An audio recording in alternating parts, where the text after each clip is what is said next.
I am Nagendra Pandey, Brigade Teacher. I would like to draw your kind attention toward some of the astonishing facts about beautiful nature. Chapter Communication in Animals for Class 5 GK.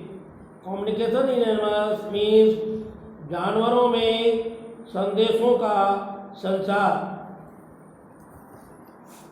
Sometimes receiving and passing on information, our communication with each other is very important, be it with humans or animals, means used for the purpose of a small motion, color, sound, etc. How animals communicate with each other is very fascinating. इस अध्याय में कभी कभी जानवरों में सूचना पाने एवं एक दूसरे तक संदेश पहुंचाना बहुत जरूरी हो जाता है.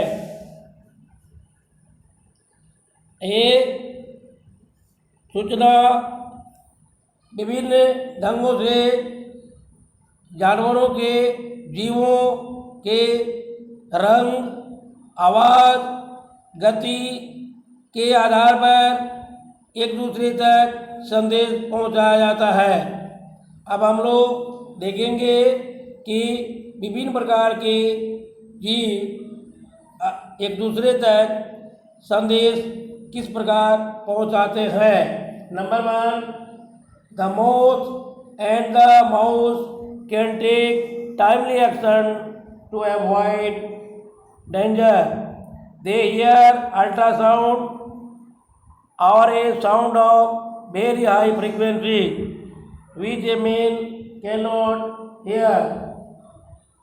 मोथ और चूहा खतरे से बचने के लिए अर्थात दुश्मनों से बचने के लिए उचित समय पर अपने में कार्ड बनाने बदलते रहते हैं.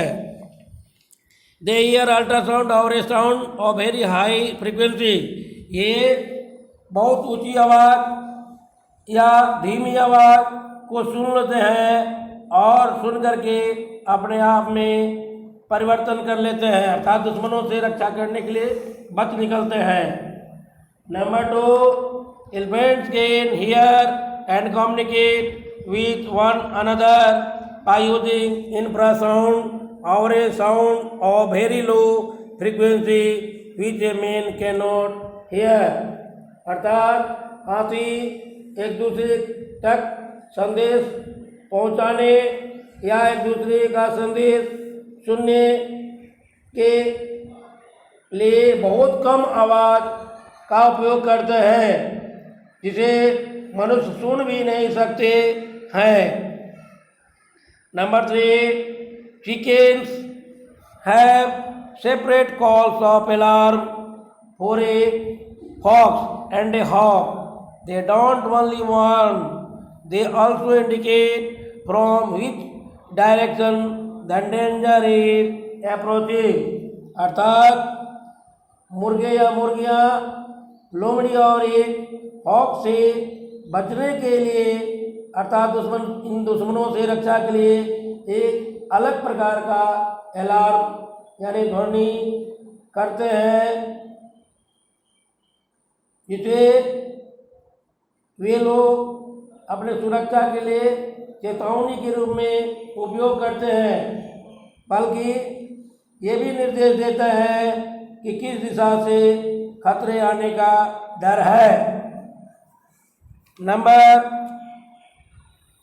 4, the cuttlefish and the octopus quickly change the bright pattern of color on their scales to express different emotions including alarm and aggression. अर्थात कटलफिश और ऑक्टोपस जो एक प्रकार का जीव है दुश्मनों से सुरक्षा के लिए शीघ्र ही अपने शरीर की त्वचा के रंग चमकीले पैटर्न की तरह बदल लेते हैं तथा एक दूसरे तक इसकी सूचना पहुंच सके, साथ ही उसमें एक तरह का अलार्म भी घोषित करते हैं, अर्थात अपने को गुस्साने की मुद्रा में दुश्मन से सुरक्षा कर लेते हैं। इस चैप्टर के स्क्रीन पर हम लोग देख रहे हैं, नीचे लिखा हुआ है right T for the true statement and A for the false once.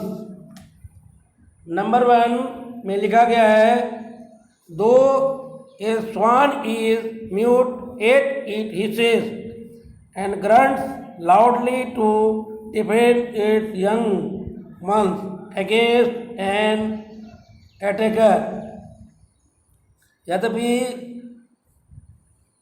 श्वान जो है आवाज़ दे करके या हुंकार करके, जोरों से हुंकार कर अपने दुश्मनों से रक्षा करता है। इस स्टेटमेंट के आगे ट्रू लिखें। नंबर 1 में ट्रू लिखें। Number 2 a kind of song and dance routine is a way of communication between dogs, अर्थात नंबर 2 में एक प्रकार का गाना और नाचने की जो प्रणाली है, प्रक्रिया है कुत्तों में, या एक दूसरे तक संचार पहुंचने का तरीका है। अतः नंबर 2 में फॉल्स लिखें। Number 3 while flying or feeding a bird may use its call to give an alarm, अर्थात नंबर 3 पक्षियाँ उड़ने के क्रम में या अपने बच्चों को भोजन करने के क्रम में एक तरह का आवाज़ संचार के रूप में देती है।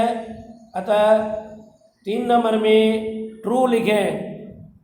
Number 4 tigers mark their area warning others of their species to keep away, अर्थात बाघ अपने क्षेत्रों को मार्किंग कर लेते हैं, चिन्हित कर लेते हैं ताकि जानवर वहाँ से दूर भाग जाए।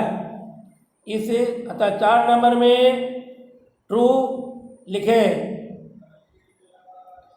इस चैप्टर के स्क्रीन में नीचे लिखा गया है do you know that the African velvet monkey gives 4 clearly different alarm signal. क्या आप जानते हैं कि अफ्रीकन वेलवेट बंदर जो है 4 तरह के विभिन्न प्रकार के अलार्म सिग्नल देता है। ऐसा क्यों? यस, हाँ, it is against large snakes, birds of prey, leopards and primates. हाँ, यह 4 प्रकार का अलार्म बड़े सांपों, पक्षियों की आवाज़ों, चीता और प्रीमेट्स के लिए देता है। Thank you. Next I will meet with you with new surprising facts.